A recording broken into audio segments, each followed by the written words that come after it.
Hello.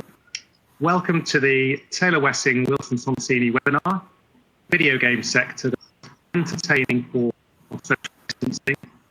I'm Graham and I lead the video games business at international law firm Taylor Wessing, and I'm really excited about this webinar as we have two incredible panelists from major brands in.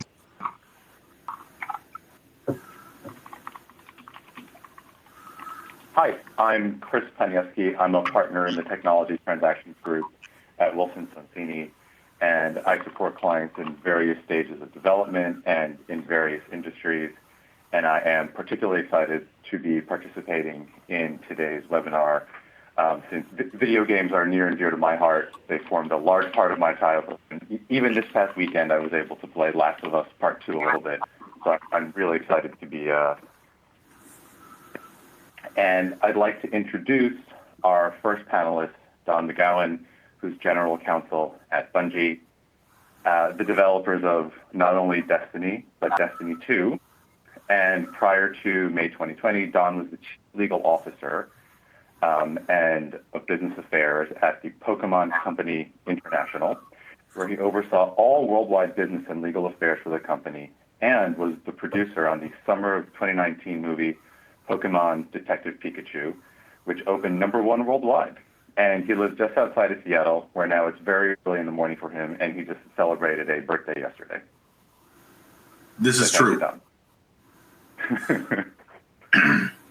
I'd like to your Nick has set up say Europe legal business in London and development studios Creative Assembly, home of Total War franchise.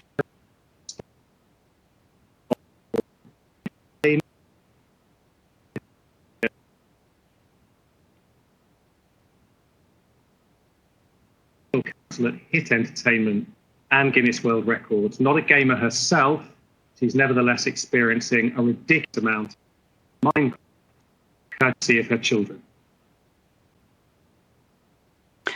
Hello. Hi, and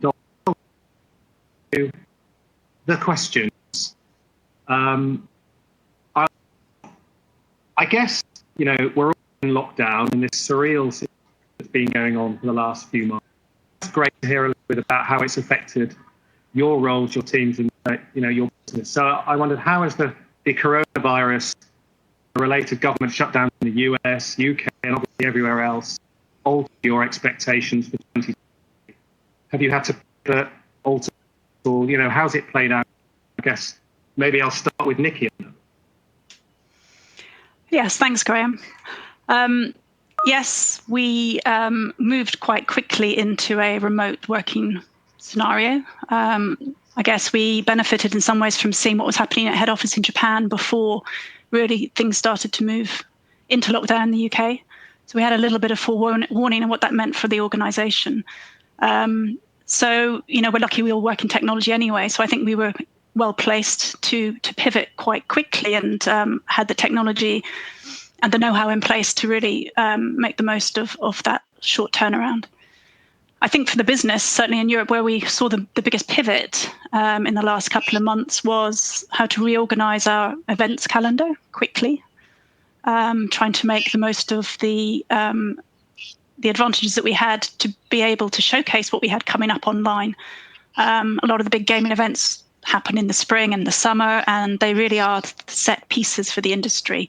The trade shows where we, highlight all our next releases, where we network, and where all our business development takes place. So I think that was a big challenge, and that took a lot of creativity on the biz dev teams and also the marketeers to try and work out how to do that, how to reach the same audiences in better ways and connect. And we're lucky that our audiences are primarily online to start with. So that really was the big initial shift. And I think, all in all, it's worked well. I think, we're a large publisher.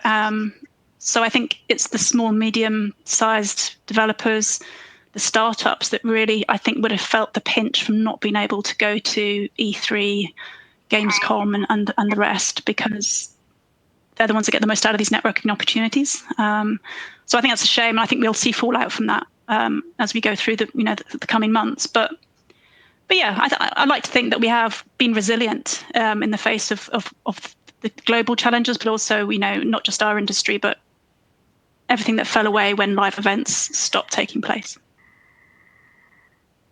Yeah, great stuff. Thank you. And Dawn, how has this affected you and Bungie? Yeah, I was going to say I have a somewhat unusual perspective because I've seen the weirdness from inside two companies.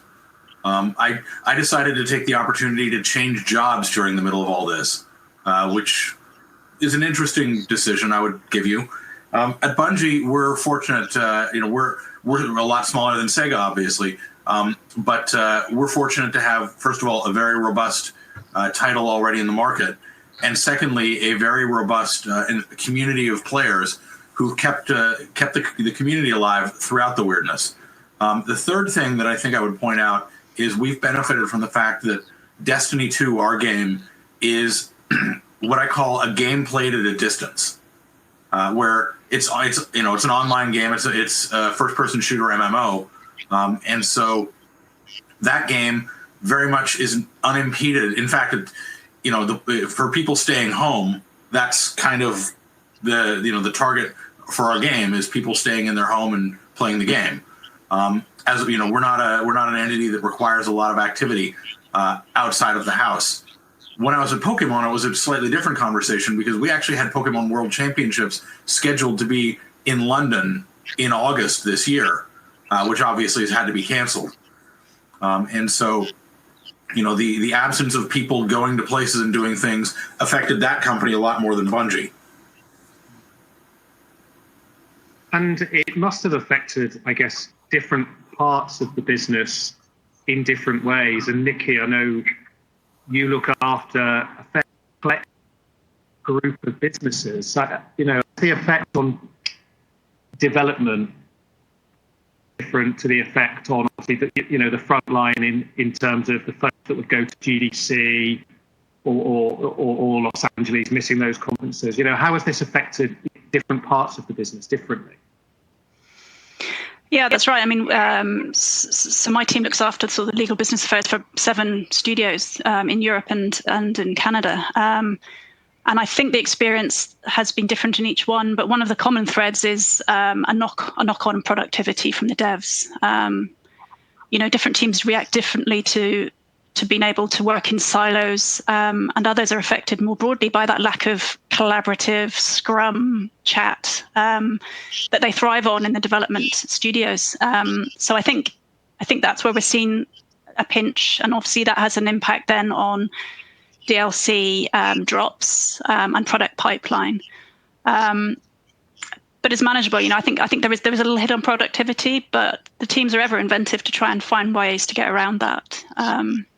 But I'd say that's a common thread in the development studios. And then just the other observation is obviously, we're part of a multinational but multifaceted business with headquarters in Japan, and we are we had a good year last year in the consumer products business, where Sega Europe sits. But other parts of the business have really been impacted because they rely on amusement centers, resorts, casino businesses, etc. So, overnight their business has dried up. So there's a real sense of, we're all in this together, and each business unit has been asked really to try and pull together and support other parts of the business, which are going to see a much longer tail coming out of this.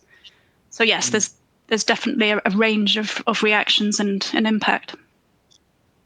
And what's been the most, if there's one thing you could put your finger on that, hey, I never expected that to come out of the lockdown, of this situation, what was been the most surprising thing for you?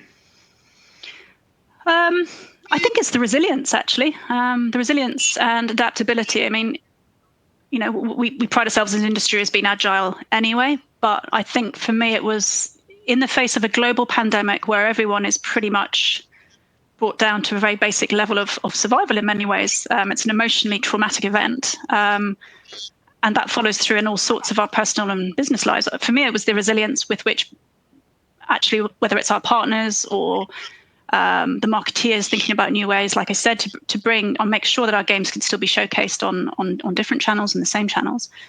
That surprised me. And I think as lawyers, we're bombarded on a daily basis by the worst case scenario in terms of contractual relationships breaking down, litigation flowing from, force majeure events, et cetera, et cetera. And I remember at the beginning of lockdown, that was very much a focus for us, was how we were going to cope with this sort of tsunami of breaches and inability to perform contracts. And we just haven't seen that happen. And instead, we've seen a much more a risk-sharing approach being taken by our partners across the board, actually, and an acknowledgement, actually, that this risk is to be shared and to take mitigating steps so that we can all emerge on the other side pretty much intact. So that has surprised me, actually. Well, it's good to hear that the outside counsel are not the beneficiaries of the lockdown, so that's good.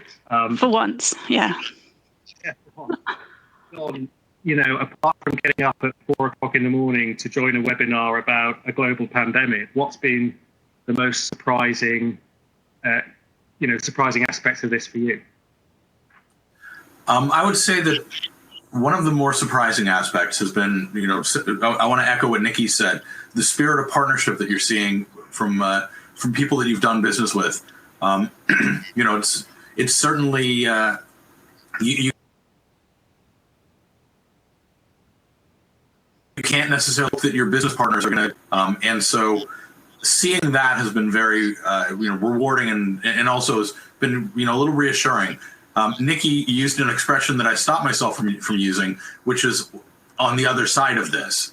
I'm actually personally of the opinion that we might be in a moment of significant societal change that we don't necessarily know how to respond and how to react to. I think at that point, if we are in a moment of significant societal change, the idea of being in a business that's undertaken at a distance will be something that's helpful for those of us who are in that business. Yeah, I guess nobody would have predicted that. And just one more thought from me, and then I will hand over to Chris. If you guys had to do anything different, knowing what you know now, 3 months into this, is there something you would have done that you didn't, or you wouldn't do that you did? Looking back on those first few days and weeks of lockdown. Don, why don't you go first? Sure, I'll hop on that. One of the things that I've been telling people at Bungie is we need to remember now that every conversation has to happen on purpose. There's no, I ran into you in the hallway conversations. And having run legal departments for 12 years, I can say that the amount of things that I learned by osmosis or by people running into me in the hallway and telling me something were fairly significant. None of that sort of spontaneous interaction happens anymore. And so the thing I would do differently is I would go back in time and get in my DeLorean, drive back, Doc Brown would give me the plutonium, and I would set up some more recurring conversations with certain people that I now know things that are useful for me to know. Yeah, great stuff. Nikki? Yeah, if only we could go back and do that. I echo what Don said, really. Hindsight's a wonderful thing, but one thing we've found when we've surveyed our staff during lockdown to see what their feelings are and what they feel is working and not working is the level of engagement with other business teams within the business. So, the legal team, it actually suits us quite well at home. We can get our heads down. We can do the hours on the drafting and the focus time. But what we really miss is the ability to sit next to the devs and really understand what they want and what they're doing, actually. And that communication's been lost. I'm not sure how we could do it differently at the outset, but I think maybe if we had done something differently, we might have been able to anticipate that this is going to go on longer than we thought at the beginning, and therefore could have built in a way to, like Don says, have that spontaneity of communication. I don't know how you achieve that. but I think that's what's missing, is certainly the ability to sound check your ideas to see if your advice fits against actually what the business is sometimes trying to tell you in a highly technical way. Well, it certainly could, I guess, fundamentally change the way we communicate within business. Chris, I think you were going to take the next question. Yes. Right. So during the shutdown, we actually saw a lot of new partnerships, new collaborations between gaming companies and other forms of entertainment, sports, media. So, for example, Travis Scott held a concert on Fortnite, and I checked last night, and the YouTube video of it had about 64 million views. Formula One racers competed against each other. The Detroit Lions announced their new play schedule in an Animal Crossing video. NBA players are signed up to do NBA 2K competitions against each other. So a question for you, Don. Do you see this as the new normal? Do you think that we are going to have a lot more collaborations, and that given that everyone cannot sort of participate in these live events for a certain period of time, this is how we're going to experience media, not only in the near future, but in the far future? I mean, I tend to look back at, I take a little bit of my opinion on this, on my negativity around the prospects for a vaccine. So I have to start by saying I'm highly negative on something on which we should aspirationally be positive.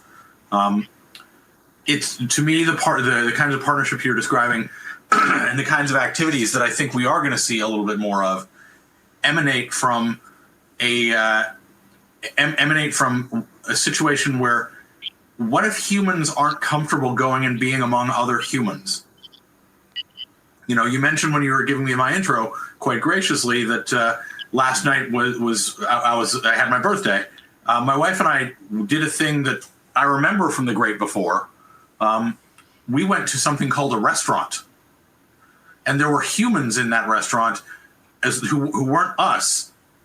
And it's a weird feeling now when you're out in public and you see humans, and the idea of, okay, well, what if in restaurants, like, the tables are all they've all taken half the tables out. What if that is our new normal, and everything feels unusual to people who remember the great before? It's the situation of, we never had a vaccine for the bubonic plague, but we don't all get the plague anymore because we brought around societal changes. I think, Chris, some of the things you've described are the kind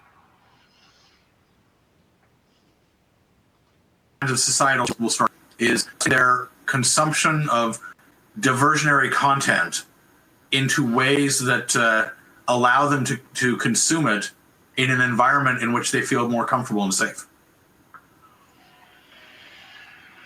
Yeah, and Nikki, do you have a different thinking there? What do you see as a way that games can help people address the new normal or find comfort in things that they used to do and want to still be able to experience? Yeah, I mean, I think our observation was that it's not the new normal so much as it's a recent normal. It's been going on for some time, especially with esports and sports sims, these types of partnerships.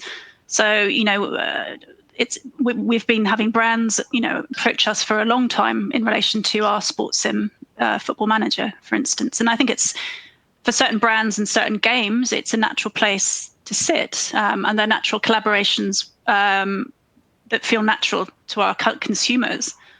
I think maybe there's a danger of going too far. I think, Fortnite is littered with brand associations. It's, from a parent perspective, it looks a bit like an advert now.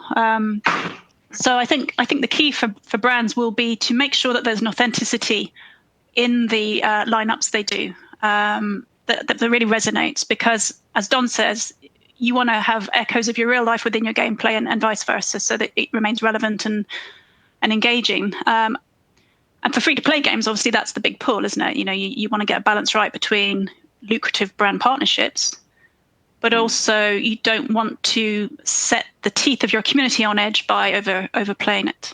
So yeah. I think it will continue. But I also think our communities are our biggest critics, and they're savvy to this, and they don't want to be oversold. Yeah, so that's actually interesting. So what do you think the thought process would be or should be if you are a publisher and you're looking to, expand the reach of your game and you're getting, inquiries left and right from different kinds of, I don't want to say traditional media companies, but, sporting events or concerts, and they're looking to do some kind of collaboration. Is there a process that you look at to try and figure out what would be best for a particular game or, a particular brand or product of Sega's? Is that to me, Chris? Yeah. Yeah. Oh. Well, I think it's just, the same as I just said, we're looking for a brand synergy that makes sense to our customers. And something interesting my marketing head said to me yesterday was, during lockdown, there's also been a sense of responsibility here, because we have such a direct line of communication now with our consumers. We are, we almost have a captive audience. Terrible to say, but with that in mind, actually the government reached out to us to ask us to help with some essential messaging around being safe, and particularly trying to target a group of the public that were really having difficulties with loneliness and being in lockdown, which are, teenage males typically. And games have a great reach and a great influence. And so using ad hoardings within Football Manager to get out the government's message of stay home, stay safe, was something we were able to do and we're glad to do. Now that's not a brand partnership, but it's a demonstration of how powerful that collaboration and link between positioning within our games can be really, really very, very useful indeed. Yeah. How about you, Don? How would you approach partnerships or collaborations with, traditional marketing or traditional media companies and try to bring that into a particular sort of gaming brand or product? I mean, I think you have to look for situations where the synergy would have existed even in the great before, and will continue to exist in the great beyond. And if those synergies would have existed before and after, then they'll continue to exist now, right? I'll put myself back in my Pokemon days for a second. Pokemon was never going to do a partnership with vodka, right? That's a brand association that just doesn't ever make any sense. And so, the idea of finding yourself a partnership that makes sense, I think is a highly necessary thing to look at. Is if the partnership doesn't seem to make any sense, it's not going to resonate well with your players and your community. Sure. So as I sit here and I think about partnerships for Bungie, I think to myself, what kind of partners would make sense for us? And those would be the kinds of things that I'd be pursuing. So I wasn't aware, Nikki, of the situation with Sega passing on the government guidance. That's a fantastic use of community, and a fantastic way to allow your community to know that you are a trusted interlocutor. Mm-hmm. And if one of those came along for me, I would be all over it. Yeah, and I think it was our way of repaying, the trust and confidence our community. They support us during this, and we need to support them. So there was very much it was the right thing to do. Don, you could have new Destiny helmets as face masks, and that would that would go a long way.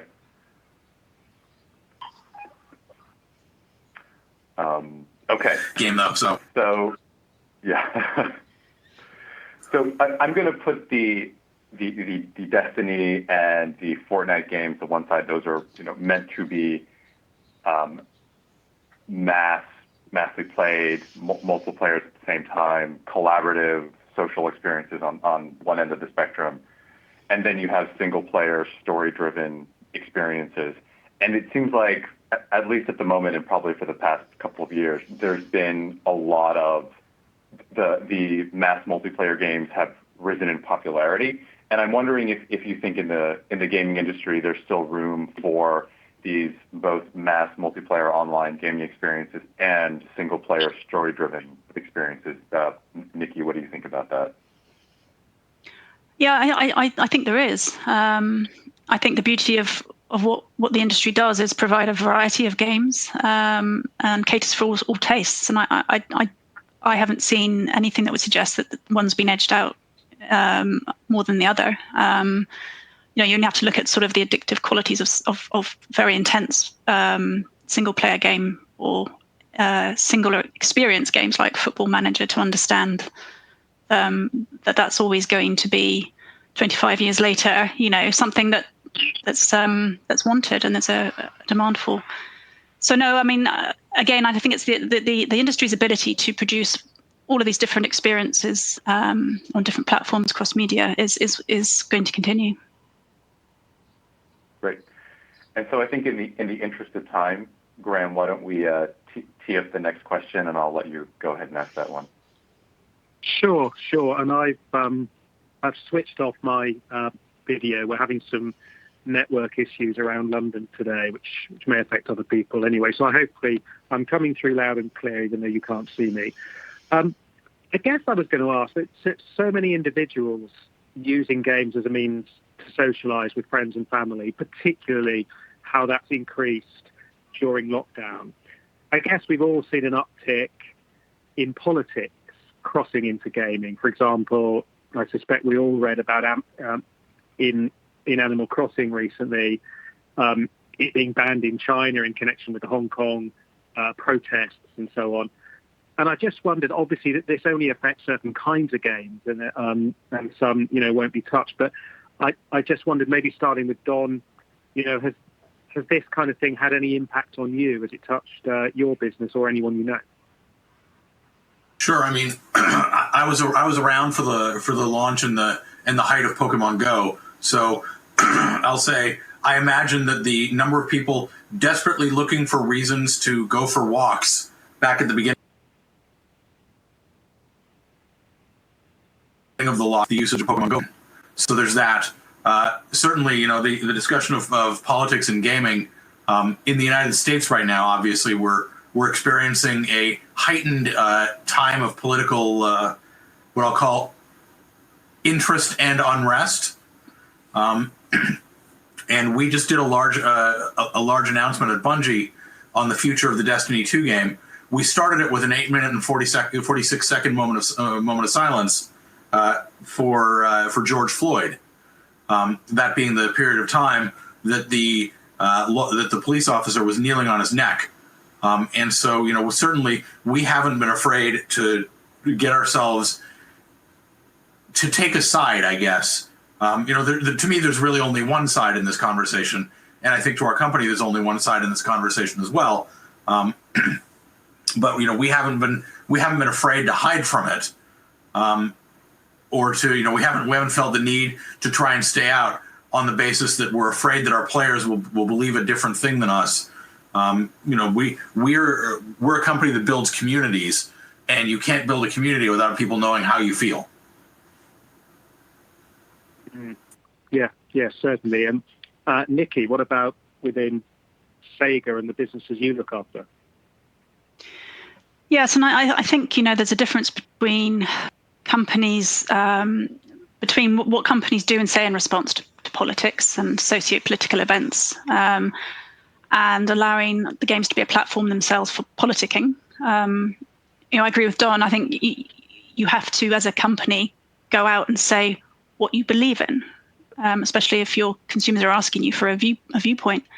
I think where it gets tricky is when you are a global multinational. It's trying to pull together messaging that sounds authentic, that comes out, in the right way with everyone's buy-in, and it suddenly becomes an unwieldy sort of beast, which doesn't necessarily sit well with trying to, go with the moment really, and with the momentum that some of these sort of seismic societal changes are driving.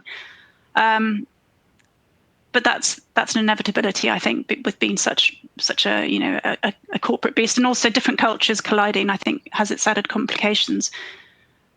But the games themselves, we're not we don't do online games, so I think the ability for our players to politic within our games is limited. But they're equally, vocal on forums and vocal on our social media channels, and they do demand it. And when they see our position, it sort of reinforces that trust and confidence in us as a brand. So I think it's going to continue, and I think lockdown has made people look inside themselves more anyway, and become ask some really important questions. So I don't think it's going to go away, and I think it's an interesting sort of policy piece for each company now. If you don't have a policy group, why not? And I say it to my senior management team, we need to have a voice on a lot of these issues now. So yeah, I think it's prevalent, it's timely, it's topical, and it's here to stay. And I guess we all saw what happened around the US elections in 2016, and the finger pointed at Facebook. And Nikki, you described yourself as working for a huge publisher. We are you are all publishers ultimately. Do you think that kind of conversation is going to start to creep into the game sector? And I'm not thinking of the game Sega publishers necessarily, but more community type games. Do you think games publishers are going to have to start developing policies on that kind of thing in a similar way to the way Facebook are scrambling to do so now? Yeah, and I think whether it's driven by your consumers asking you to have a view on it, or again societal changes that just overtake you, I do believe we are going to have to evolve policies. On one side, you've got your rules of engagement with your community. You can do this and you can't do that, and that's very much defined by legal parameters. That's the safe place for us. We can deal with that. And then in between, you've got where diversity and inclusion initiatives collide with politics, or just other policy issues that we want to tackle as a business, both for our position as publishers, but also for our staff as well. So that's an area which we are looking to build on. And again, during lockdown, we've seen D&I channels within the business flourish because BLM, as an example, it triggered so many interesting conversations within the business, a lot of anger and a lot of obviously emotional upset. But there were some positives to come out of that, and people deciding that actually this is something they want to make more permanent within the business in furtherance of BAME initiatives. People sharing literature and tips for documentaries and films which showcase just how little we know about our colonial past, as an example in the UK. This is all really positive stuff, and I think at some point it does flow into a policy position because it's all learning, and it's all context about the way that we fit into society as a form of entertainment. Sure. Don, did you want to add anything there? Sure. I mean, as a member of Nikki's colonial past myself, I would say that it's been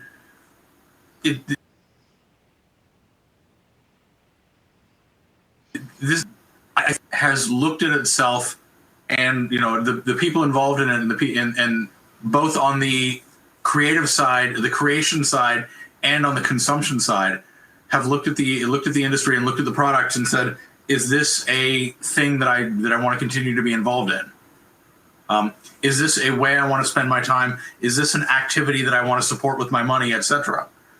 Do I want my labor to continue to support this particular business or activity, etc.? And I think that's something that we're all going to have an opportunity to keep. We all have the opportunity to ask ourselves that question every day. But I think this is going to be something where we'll have the opportunity to think about whether or not this is the thing for us. Sure. Absolutely agree. Well, again, in the interest of time, so we can move on. Chris, should we move on to the next question? I think you were going to ask that. Yes. All right. So shifting away from politics and political activism, privacy has been an evolving issue in the legal landscape and has touched multiple industries. Do you guys have any perspective or insights as to how it's affected gaming? And Nikki, I'll start with you. Are there any practices that you'd like to implement but haven't done so because of privacy concerns? Are there certain ways that you choose to tackle privacy issues, whether it's user-related or otherwise? It's such a huge subject.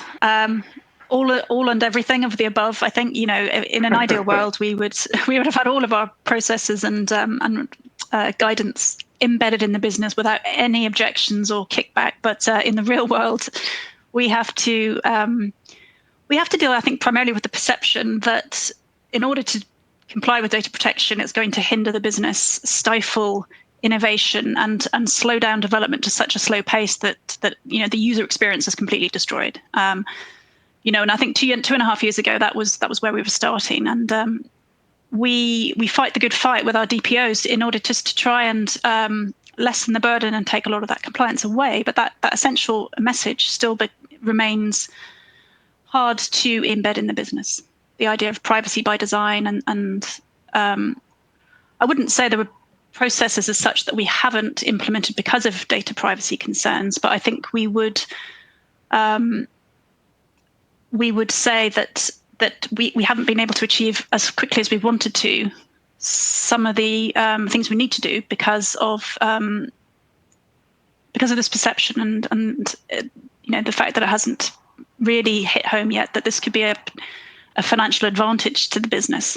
It will get more trust from our consumers. We will be transparent in the way we handle data. Children, parents and children, etc., will feel more supported. So there's a long way to go with it, and you're always working against a very fast-paced business where agility is key, and sometimes they just don't sit well side to side.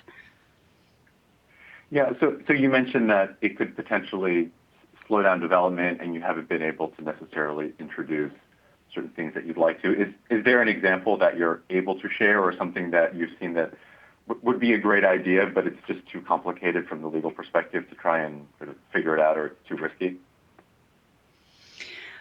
I can't think of specifics, or if I have got specifics, I'm not going to talk about them right now. But I think I can go as far as saying it's sometimes the complexity of data sharing that makes us uncomfortable. Mm-hmm. When you have layers of sub-processes, you have very bizarre conversations sometimes with first party about who's a processor and who's a controller. Divergence of laws across the globe. A vague understanding of GDPR and how it impacts. There's a long list. But for us, sometimes just to unpick quickly enough for the business, for them to jump on a business opportunity, which is scraping data from some Facebook lookalike audience or whatever it is, these are big issues, and sometimes we just need more time to grapple with them, and then before you even start to talk about data processing agreements and the like. So no, I think sometimes it's just not being able to respond quickly enough and get through what we need to get through. And so Don, I have a feeling that this is going to be a topic that you're quite passionate about. So do you have any thoughts on this one?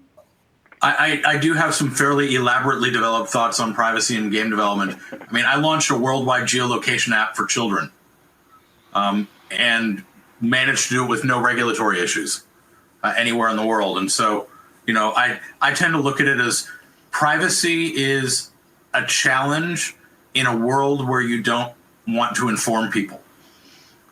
I mean, like I said, I launched a worldwide geolocation app for kids.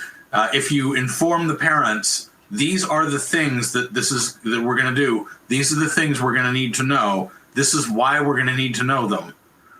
You create what Nikki, I think, correctly described as a trust. And privacy is basically a recognition. If you build up trust in your community, they recognize that they can trust you with information. Then privacy isn't a problem. Privacy is just an activity. It's a way of life, right? And so the idea of, do you collect information that you don't need? If you do, then why they don't understand what you're doing or why you're doing it. That's where you start to have issues that you run into with them. Nobody complained about us tracking your location in Pokemon Go because they understood, obviously, you need to know where I am for the game to work. But if it was a game that otherwise didn't need any sort of location information, why do you need to know where I am? Right? When you're reading the app permissions in iTunes or in the Google Play, at what point do you say, well, why does this app need access to my calendar? Why does it need to? Why do you need to know where I am? And the answer to that is usually because of ad networks, right? But they won't say our ad networks require us to find out where you are, and so people get a little bit, snaky about that. Coming out of a kid's privacy environment and going now into what I'll call a grown-up privacy environment. Aside, when you work in kids' properties, you develop the habit of calling things grown-up rather than adult because, there's kids media, and then adult media is a different thing than media targeted at grown-ups.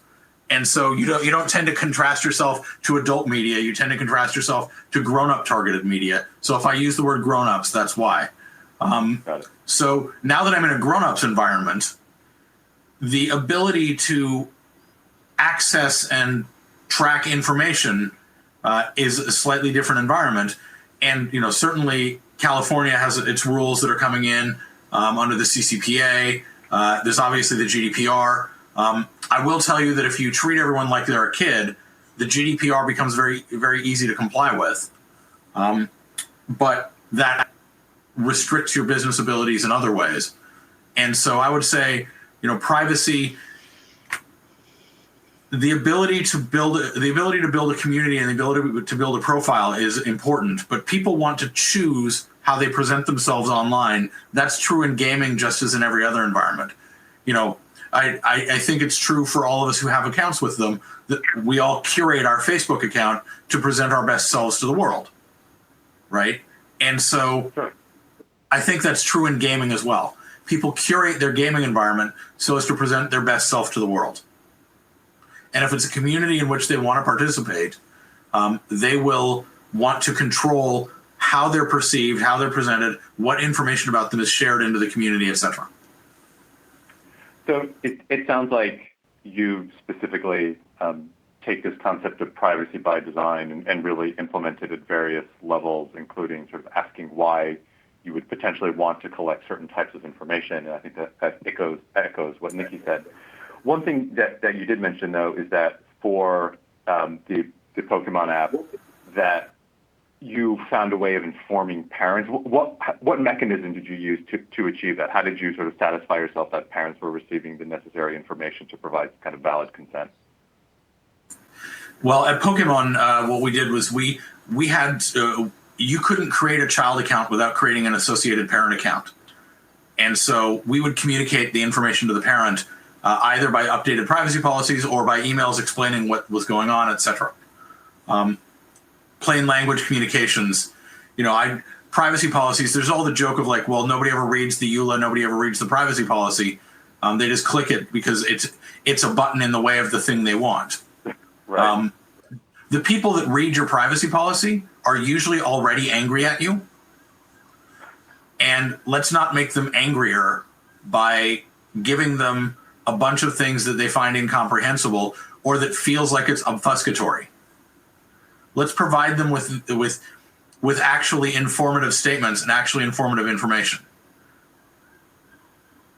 Yeah, no, that makes sense. And so, Nikki, if we take this up to a higher level, what do you think the right balance is between what a user's privacy is and should be and the way that gaming publishers or developers should be able to use a user's data?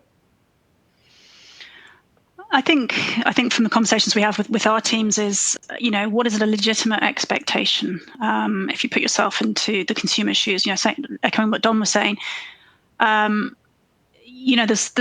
there's so much you can do with analytical in-game data, and there are potentially lots of people you could share it with to gain greater insight on predictions, trends, and other behaviors, and wish list conversions, et cetera. But I think you have to then tie it back to the individual and their expectations when purchasing the game. And that's the right balance. Another thing I think is educating the business on retention. It's like there's this feeling that you need to hold everything for as long as possible, just in case. And we've been, trying a lot to get rid of that. Let's get rid of all the baggage that we drag along with us. And we've had some success with that. And it's a shift in thinking about the value of data, what we need it for, who are we going to share it with and why? And, what would Joe Bloggs think about the fact that I might share it? Right. Yeah, no, that makes sense. All right. I'm keeping an eye on the clock, and we're getting towards the end of our scheduled time. So Graham, I'll let you jump in here with the next question. Sure. Well, mine's a reasonably quick, snappy one. We're all really excited about the new consoles set to release later this year. But there's some people in the industry who are, taking the view that this is the last generation of consoles. I thought it would be great to get your take on that, Nikki. Yeah, no, it's a good question. I referred it to my COO for his insight. But there's a good fact here, which is the PS5 reveal event was the most watched gaming live stream in YouTube's history. It surpassed all previous console reveals and E3, and its combined views surpassed 80 million. So yes, there was quite a bit of excitement about it. So we don't think this will be the last round of consoles, primarily because of those types of numbers. And I think I saw an interesting stat today coming out of the Ofcom Online Nation report that for the first time has a section on gaming. For the UK industry, at least. And, the graphs that they show don't show much of a decrease on purchasing of hardware in the last 5 years. Some slight shifts, but ultimately, men are still buying consoles in quite large numbers in the UK market. Women are buying less and have shifted over to mobile. But certainly there's an appetite there for it. And also, the space under the TV is always going to be critical to the likes of Sony and Microsoft. That space is important to them, and I think that will keep them in the market and keep them creating. But it might be that it is another 6 or 7 years before the next round come up, next gen. Yeah, well, that was going to be my next question. Don, do you agree with Nikki's view? Do you have a different take? And do you think it's going to be another 6 or 7 years until we see the PS6, for example? Good question. I think, first of all, anybody who thinks consoles are going away should go talk to my old friends at Nintendo, who did all right launching a console last year. And, a functionally dedicated gaming device, I think as gaming becomes a more accepted mainstream form of entertainment, Nikki quite correctly described it as the space under the TV. Right, that space under the TV will become more and more fought for, and more used by more and more devices and more products. In a world where people have decided that they're not going to subscribe to cable television anymore, and they're using it as a streaming box, Microsoft may well have been out way ahead of their time, as they often are sometimes, with the TV integrations in the Xbox in the Xbox One. And the Xbox 360 consoles. I think it will be a while before we'll see a new console, because there'll be the need to demonstrate that the new box brings you something that the old box couldn't. And I mean, if you watch that the PS5 reveal, the PS5 is able to deliver, skipping the uncanny valley level graphics, at which point, what's the PS6 going to bring you? What's the point of that device? Now, that said, I've got The Last of Us 2 sitting in my PS4 right now, so I can tell you the graphics that the current generation of consoles are able to deliver are pretty damn amazing themselves. And so, it's the question of what is the new processing power of a new console going to deliver you that the old one couldn't? Once that question can be answered, then that's when people will start making the new box. Sure. Well, maybe they'll invent a box that cuts people's hair in lockdown. Some useful additional purpose. I believe hair is overrated. Just a shout out to the audience. You've got a Q&A box on your screens. If you do want to add any questions for the end as we wrap up in a few minutes' time, please send them in, and Chris and I can read them out. Chris, I'll hand over to you for another question. Yeah, sure. So I think our closing question is going to be a general one that'll just allow our our presenters and our panel to sort of express their ideas. What's ahead for your companies for the remainder of 2020? Do you have any specifically to the lawyers are interested in? What legal issues do you think you're going to have to deal with in the short term and maybe in the near term based on the products you're developing? I guess give us some insights of what you see as the future for your respective companies. Nikki, why don't you take that one first? So first for the remainder of 2020, we'd like to get back together and see each other again. We'd like to celebrate our 60th birthday. It is Sega's 60th birthday this year. We would like to see Sonic the Hedgehog movie finish its tour of the world. I think we were one of the last movies to get released before shutdown in the US. But we didn't quite make it into China for the launch, and Japan even as well. So we'd like to see that happen, celebrate getting back and do some of the stuff, and also celebrate the success as a company together. And I think looking forward, we've been diverted, and the politicians are rightly or not rightly. I can understand why they are diverting us away from what is on the horizon. After the transition period at the end of the year. So I think we have to sort of start thinking about Brexit again, about the impact it will have on the business, and start to, realise that actually in 7 months, and the government doesn't seem to be doing much about transition or getting a deal done. So thorny issues on our agenda will be, what do we do in the absence of an adequacy decision on data transfer? And which sort of key processing arrangements do we have to start interrogating because of our data flows into Europe? Brexit will be a hot topic again. It seems to have receded for a while, but not for long.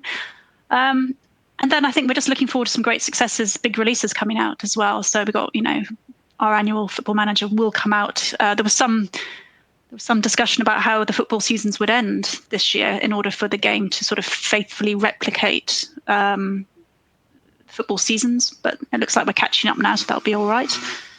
And we're really excited about expansion and investment. I don't think we've got time to talk about investment in any great detail, but we are looking to expand and add new IP to Sega Europe's business, and also continue our collaborations with third-party developers on publishing deals. So there's a lot of excitement building, and those are a couple of the highlights waiting for us. Sounds great. How about you, well, Dan? Nikki, considering your movie knocked off my previous title of having I wasn't going to say it, Don. I wasn't going to say it. The best received video game movie. Thanks for rubbing my face in it. I've got the box office figures if you want me to. No need to remind me of those. It's okay. I congratulations on not launching the week after Avengers. Thank you. It's and I'd actually forgotten Football Manager as one of your guys' games. That's a fantastic title. I do think that the discussion around let's think about what the great beyond looks like is a good one for us all to think about. I imagine still front of mind for folks in the UK is the joys of Brexit. I was in charge of Brexit planning for Pokemon, so I'm very glad to have left that particular responsibility of my old job behind me. Bungie is looking at doing some international expansion, and thanks to Brexit, we're having to look at some of the countries in continental Europe, as well as opening an office in Japan to cover APAC and things like that. And so certainly, I think the Bungie model of self-publishing the game in the new console environment is something that I think we may see a lot more of.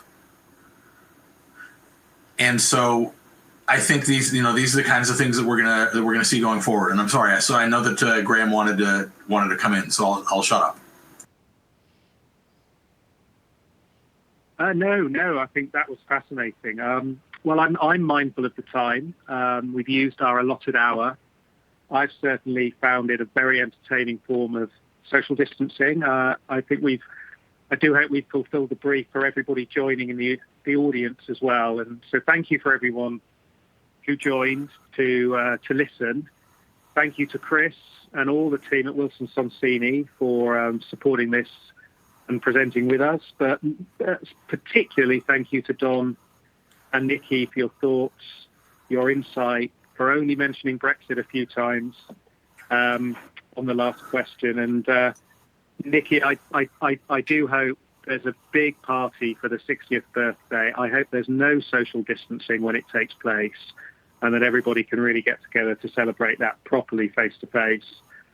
And in the meantime, Don, I don't know whether it's the other side we're going to or the great beyond. I guess nobody knows. But just once again, thank you very much, everybody, for joining and for your thoughts and insight. Thank you.